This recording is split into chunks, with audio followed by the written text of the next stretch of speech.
গণঅভ্যুত্থান পরবর্তী সময় থেকে দেশের রাজনৈতিক অস্থিরতার মধ্যেই হঠাৎ জরুরি বৈঠক করেছে বাংলাদেশ জামায়াতে ইসলামী কেন্দ্রীয় নির্বাহী পরিষদ।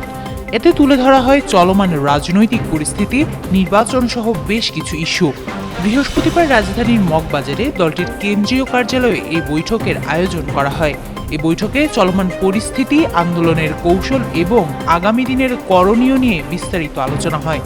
সভায় সভাপতিত্ব করেন সংগঠনের নায়েবে আমির ও সাবেক সংসদ সদস্য অধ্যাপক মুজিবুর রহমান। বৈঠক শেষে দলটির পক্ষ থেকে জানানো হয়, জুলাই আগস্ট গণ অভ্যুত্থানের মূল লক্ষ্য ফেসিবাদ মুক্ত বাংলাদেশ প্রতিষ্ঠা করা। এ লক্ষ্যে জুলাই সনদের আইনগত ভিত্তি প্রদান এবং সেই সনদের আলোকে আগামী জাতীয় নির্বাচনের আয়োজনের উপর গুরুত্ব দেওয়া হয়েছে। নেতারা মনে করেন, সুষ্ঠু ও অংশগ্রহণমূলক নির্বাচন নিশ্চিত করা এখন সময়ের দাবি।